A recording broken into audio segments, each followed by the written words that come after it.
Should be recording.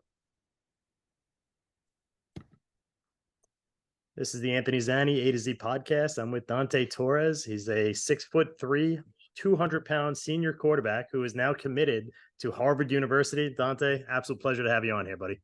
Thank you. I appreciate it. Of course, man. Of course. I wanted to talk to you about leading St. Anthony's to a state championship. I thought that was phenomenal. Can you take me through that, specifically the last game, the championship game? You guys are down a lot at halftime. Yeah. Explain what's going through your guys' head. Explain to me what happened in the first half, and also what was Minucci saying at halftime to get you guys riled up? So we came out flat. It was the coldest game ever. That definitely had something to do with it, but it wasn't only cold.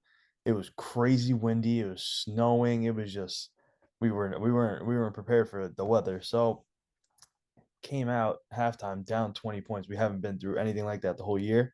We've just been winning, winning, winning. We haven't been down, I don't think, the whole year. And being down by 3 touchdowns was just crazy to us. So when we got back to the locker room, there's a little like fighting, like yelling, like blaming people, and we've never seen that before. And then we realized that wasn't us, so we just stopped and we just sat there in silence. There wasn't really any talking going on. We sat there in silence, and it's just weird. Like you felt the energy change throughout the whole locker room, and we came out and like it was just unbelievable. We started running the ball more. Yeah. Our running back Frank Ruda, he was just making crazy plays, and we just came together as a team. We had a crazy onside kick that wasn't really even an onside kick. Just things started falling our way, and everyone just stuck together, and we pulled it off. We pulled it off the crazy ending. Yeah, it really was. That was one of the most wild games I've ever seen. So happy for you guys, obviously, Thank and you. very happy for Minucci as well, as he very much deserves it. Hmm.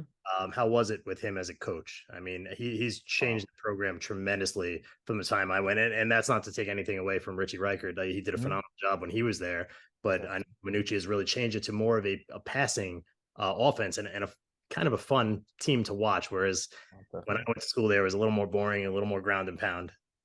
Yeah, so I think the best thing, there's so many good things about him. Like he truly believes in us, which is always like you always need that from a head coach, but he trusts us, which really gives us the confidence to do what we do on the field. Like if we mess up, he's obviously going to get on you sometimes. That's his job as a coach, but he'll never pick on kids. Like he knows people make mistakes and he always pushes you to do better. And he brought us together, which we couldn't have won a championship without a coach bringing and binding everyone together, which is kind of hard with different grades, kids playing different sports. Like not everyone was really a football kid, and he did it. And he let us do our thing, which and it's just crazy because he did a lot for us, man. Like he really did a lot for us, and he believed in us. And without him, we wouldn't have been able to do anything. Minucci's the man. He's a good guy, He really definitely good is. guy, and a hell of a coach. No, So yeah, 100%. really happy for you guys. Your relationship with KJ Duff, Yeah. but that had to be a sick connection all year, no? No, yeah. It really wasn't just on the field. Like off the field, he was getting recruited to St. Anthony's. He was in between that, Christ the King. Like he was gonna go to a Catholic school. Yeah. And I had to go in when he came in to visit, and I had to say some words to him. And I was a little nervous. I was a freshman. And I was like, "Yeah, it's a good school." Like blah blah blah. Whatever happened that day, it worked out, and we started hanging out a lot. Me and him, we would go to workout, to go to the field, and then just hang out, beach, my house, like whatever it was, and we got a really close relationship, and it definitely helped on the field. Yeah. But him being the freak athlete he is, it made my job a lot easier. And then he would say with me, like, man, like you put the football in the right spot sometimes. Like, so we had that connection. We always had each other's back. Absolutely. Was there ever, I know he just committed to Rutgers. Was there Yeah. ever any talk of you two trying to go to college together? I mean, yeah, I always seen him as a higher up player than I was. Like people said otherwise, but I thought he would go on a higher level, like really big D1. Now he's in the Big Ten, so there's always that like dream there, and like maybe we could do it. But I saw a little bit more potential in him than myself, and I'm happy for where he's going. Yeah, yeah, he's going to heck of a school. I mean, you're going to Harvard, man. You got to be an insanely good athlete and very, very smart to get into Harvard. So, can you talk me through that process? Was that always number one on your list? So for me, I always like seeing education as a very important step of where I would pick to go to college, not just sports. So what happened originally, I was committed and signed to Fordham, Hmm. but before that, Harvard was recruiting me, and they were always my number one. Like I always wanted to go there. If they were to offer me, I would have went there like instantly because that was my dream school. Yeah. And then so I signed a form. I was committed. But like two months later, they text me. They're like, "Hey man, like, are you still interested?" And I'm like, "I yeah, 100%." And they ended up giving me a spot, and they're like, "You can come here." And I just could I didn't think I could say no to that. And I'm No, you can't say extremely no to that. extremely grateful, extremely grateful. Yeah, that's And awesome. yeah, it's awesome. It really is. Do you have any sports heroes? Anybody you look up to?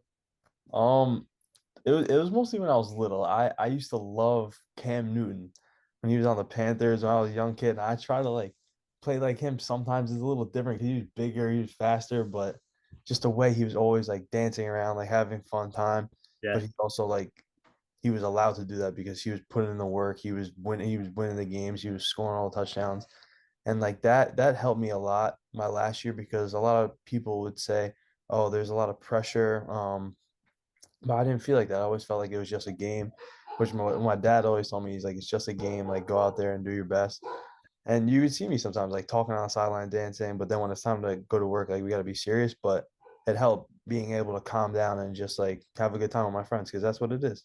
that's 100% what it is. The fact that you're able to break that down at your age is you're far Hmm. ahead of everybody else, man. So that's amazing, and Thank that's what you. makes you you. Thank Um, you. you have any daily routines that you do? Um, so daily routine is just it's very simple, but before the game that I was very strict with before games. So this year I would wake up if we had a morning, I don't think we had any morning games, but when I used to have morning games, wake up a few hours before I would have to be there. I'd make my bed every morning. I would just sit down, like not meditate so much, but I would pray and I would just sit in silence for a little bit, just kind of like relax. And then go to the field, get taped up, do what I gotta do.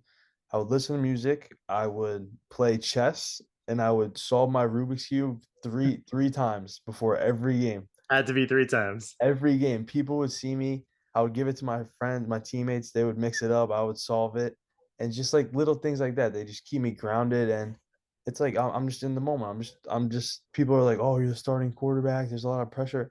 I'm a high school kid solving a Rubik's cube, and then that just like kept me grounded and kept me relaxed, and it helped. It helped a lot. Yeah. I know a lot of your teachers and everybody says the same thing. You're just a really smart, down to earth, good kid. And everybody I know that knows you is Mhm. extremely happy to watch you succeed. And that's I think that's very important. I think that's a really important thing. And it just goes to show you how great of a kid you are. Thank you. I appreciate that. Yeah, but the support I get from everyone, all the teachers, all the teammates, it helps me to become the best version of myself that I can be. And that's a reason I have the success that I'm getting now because I have support. I have people pushing me, not just the people at home, not just my friends, but teachers in school, people in the cafeteria. Like the more support you have, the better you feel about yourself, and it helps with everything in your life. I agree completely. Was it difficult to balance sports with schoolwork? Obviously, you have to maintain quite a GPA, Yeah, especially if you get to Harvard. So, was yeah. it difficult to maintain your studies with your athletics? Um, yeah, it's always going to be difficult no matter where you are, just doing school and having to be an athlete. And especially when you're held to a higher standard, you have to put in more work than an average student would. So, but at St. Anthony's, I always had the help I needed. Any schoolwork, like my friends would help me out. They'd be like, okay, with this, if I have a question with this, they'll help me, and they would help me study. Sometimes the teachers would hold me accountable.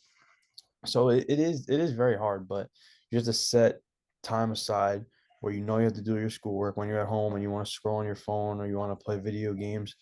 It's very important to get the stuff done first, the hard stuff, the hard schoolwork, get it done, and then if you have time, you have time, and if you don't, that may be another day. But that was the hardest part for me, just time managing my schoolwork with the thing like the fun I wanted to have. Yeah, yeah, makes sense.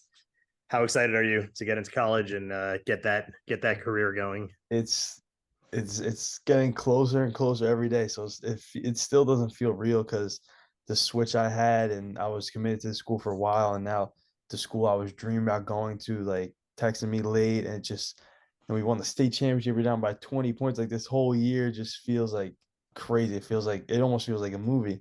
So I'm super excited, man. I'm obviously sad to leave my family and everybody, but I'm so grateful to be able to attend Harvard, and I'm just really looking forward to it.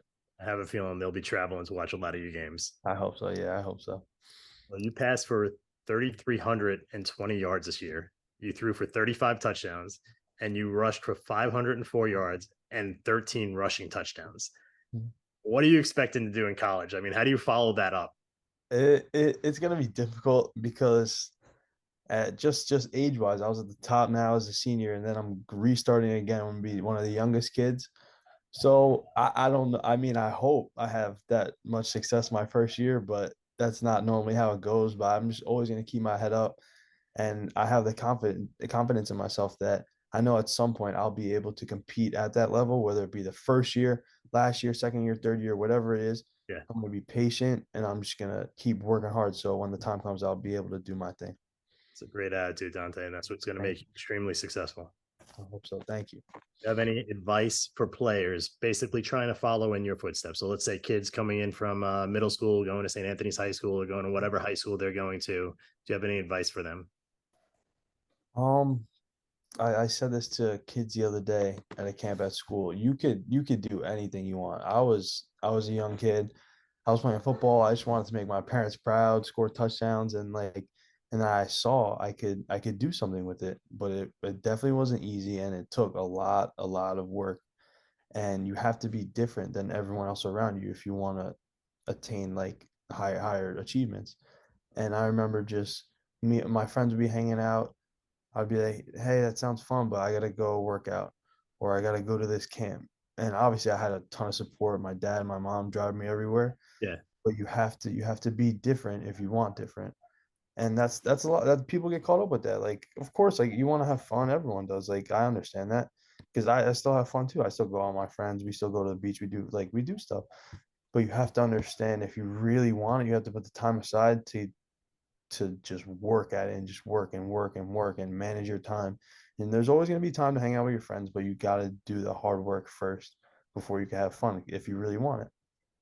absolutely right. Great advice, and you're a good role model, my man. So Thank you. thank you very much for being on the A to Z podcast. I wish you nothing but the best of luck. I cannot wait to continue watching your career in Harvard.